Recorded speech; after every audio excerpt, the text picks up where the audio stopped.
dari dunia menjadi pemerintahan. ya jadi berusaha sendiri saja. Ketika tahun 87, Tapi hati itu masih tetap ada di dalam politik. iya, makanya ketika suatu pagi diumumkan bahwa pengurus PDI yang baru fotonya dipamang semua, Suryadi, Niko Daryanto, Sekjen, semuanya akademisi lulusan universitas. Wah, ini menarik. Lalu saya melaporkan diri pada Pak Suryadi, saya ingin bergabung menjadi anggota aktif, disuruh apa saja mau. Nah, itulah mulainya saya bergabung dengan PDI tahun 1987. Berpolitik untuk ikut mensejahterakan bangsa. Ya, jelas ketika itu. Jadi orientasinya Pak Kwik jelas. bukan seorang politikus murni.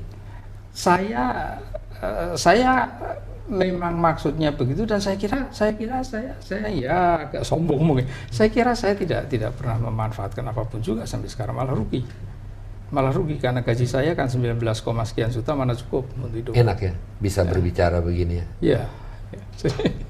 Pada hari yang sama ini juga kita nanti kebetulan ada rekan saya yang akan melakukan wawancara dengan Pak Eri Riana Pamengkas, ya. KPK. Wakil Ketua KPK. Saya rasa satu jurusan ini Ya, Pak Kwik ya, dengan beliau. ya. Baik, Pak Kwik, tapi saya baru ingat betul, tiba-tiba Pak Kwik bukan lagi seorang politikus, tapi seorang pengamat pasar modal. Ya, betul. Mengapa pengamat pasar modal? Ya, ketika Pak Kwik saya mendengar bahwa Pak Kwik tidak bisa memberikan komentar terhadap korupsi dan kegelapan di dalam dunia pemerintahan. Oleh karenanya saya masuk di pasar modal, karena kalau dengan demikian saya bisa menghantam swasta-swasta yang berkorupsi. Apa itu betul? Tidak betul dalam arti semangat menghantam. Jadi seperti kita ketahui, pasar modal itu sudah lama ada, tapi tidur praktis nol. Lalu kemudian mulai ada pikiran untuk menghidupkan kembali dengan cara liberalisasi yang luar biasa di bawah pimpinan Pak Marzuki Usman ketika itu. Lalu saya mengamati, oleh karena saya tahu persis liku-liku pasar modal. Mengapa saya mengetahui? Oleh karena uang yang diberikan kepada saya oleh ayah saya kan cukup 5 tahun seperti saya katakan tadi. Tapi saya studinya baru selesai 7 tahun, jadi kurang 2 tahun. Nah, kekurangan itu saya tutup dengan menggunakan modal yang diberikan kepada saya untuk bermain saham. Saya tahu persis. Nah, saya amati di sini, loh, ini lucu. Ini peraturan-peraturannya membuka peluang begitu besar untuk diakali oleh pengusaha-pengusaha yang go public.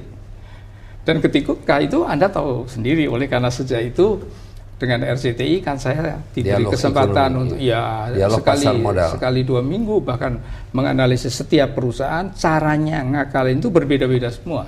Dan saya bisa mengetahui itu oleh karena salah satu major study saya adalah ekonomi perusahaan, cost accounting, macam-macam finance yang bisa membaca neraca itu, loh ini yang nggak cocok di mana, cara ngakalinya bagaimana, book value 1000 selembar dijual 12.000, price earning ratio 200, berarti 200 tahun baru kembali, macam-macam urusan. Dan disulap misalnya revaluasi aset, minta izin khusus. Kemudian equity capitalnya naik, equity capitalnya dibagi dengan 1000 nominal, jadi sekian lembar saham, per lembarnya dijual 12.000, ngantri 12.000. Nah, jadi ini semua saya bongkar dengan maksud supaya mengertilah bukan karena tidak mempunyai kesempatan untuk membongkar pemerintahan pada saat itu. Bukan. Itu yang dikatakan orang Kwik Kian Gi sedang frustrasi. Oh, tidak. Mau hantam pemerintah dia nggak bisa pada saat itu, tidak. Ya dia melakukan pembongkaran terhadap swastanya aja dulu. Iya, karena ketika itu kan saya masih, sudah menjadi anggota, sudah menjadi kader PDI juga ya, pengamat dan kader PDI. Tetapi kalau orang memperhatikan kembali, ini yang mengatakan demikian kan biasanya buta politik sehingga tidak memperhatikan. Kalau memperhatikan kembali, karena sejak saya bergabung di PDI pimpinan Pak Suryadi, itu saya anggota Litbang, lalu ketuanya Pak Suyono meninggal, saya dijadikan ketuanya. Ketika itu yang dilontarkan oleh Litbang kan kritik melulu terhadap pemerintahan Pak Harto. Tetapi caranya mengkritik, jangan asal kritik, mesti disupport dengan argumentasi yang kuat dan cara mengemukakannya dengan santun, secara teknokratik bahwa ini salah, ini salah, ini salah. Nah, itu masih ada clippingnya, bahkan diterbitkan dalam 4 buku, itu saja sudah pilihan oleh Kompas. Dan di situ ternyata jadi ini juga banyak persepsi yang salah. Pak Harto sama sekali kan tidak marah Sama sekali tidak marah. Jadi ketika itu banyak sekali yang sudah saya kemukakan yang sangat berbeda dengan kebijakan ekonomi ketika itu. Banyak yang mengatakan bahwa Kwek Kian Gi adalah orang keras, Kwek Kian Gi adalah orang bersih, tapi juga mengatakan Kwek Kian Gi adalah orang yang santun sebetulnya. Kita melihat Pak Kwek yang bukan menghantam itu kan merupakan satu istilah populer, masih menyebutkan Presiden Soeharto, Presiden Abdurrahman Wahid. Orang mengatakan Soeharto, orang mengatakan Soekarno, semua presiden. Kemudian di sini masih dikatakan bijaksana, tapi kita semua tahu bahwa kritik daripada seorang Kwek Kian Gi pada saat itu luar biasa kerasnya dan luar biasa pedasnya. Apakah di zaman itu mempunyai pengalaman-pengalaman di mana dikatakan, Pak Kwek, kita mau periksa Anda dulu? Tidak, sama sekali tidak. Jadi di sini saya ingin membuktikan sekarang bahwa sebetulnya banyak persepsi yang salah tentang Pak Harto. Pak Harto adalah presiden yang sangat hebat, yang bagus dan mengerti misinya.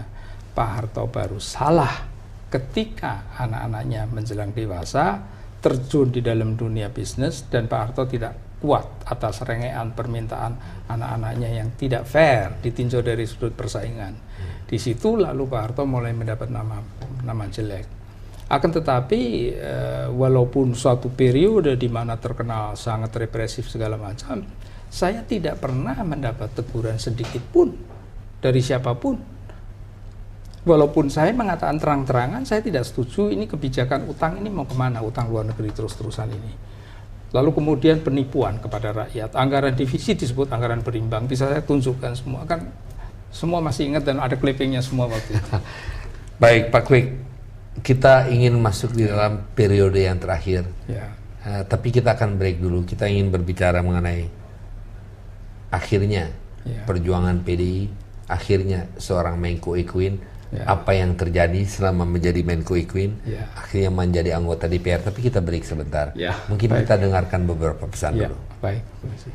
Pemirsa, satu pertemuan yang cukup menarik menurut hemat saya dengan Kwek Kian Gi, latar belakang Kwek Kian Gi. Banyak yang boleh mengatakan kami mengenal Pak Kwek, sedikit yang mengetahui sebetulnya latar belakang intelijennya. Mungkin kalau saya boleh katakan sebagai bergurau di sini. Saya Peter Gonta. Anda masih bersama dengan program Impact. Kita akan kembali sesudah pesan-pesan berikut ini.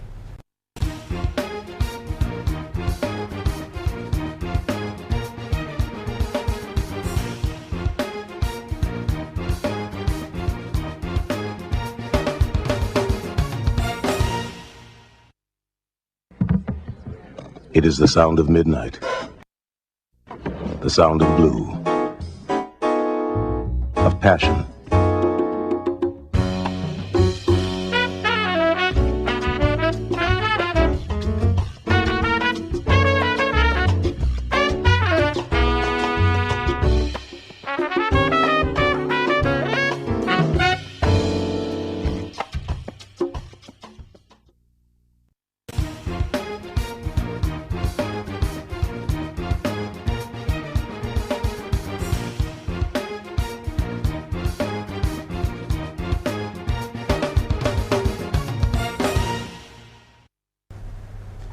Pemirsa, masih bersama dengan program Impact dan kita masih bersama dengan Ketua Bappenas, Dr. Andes Kwek Kian Gi. Dr. Andes Kwek Kian Gi. Dr. Andes, ya. Pak Kwek, banyak perjalanan yang Pak Kwek lakukan atau yang Pak Kwek tempuh. Tapi memang intinya dari pertama, saya ingin menjadi seorang negarawan, betul. Saya ingin melakukan sesuatu untuk negara dan bangsa itu. Betul. Sebetulnya sejak SMA gitu, saya sudah mulai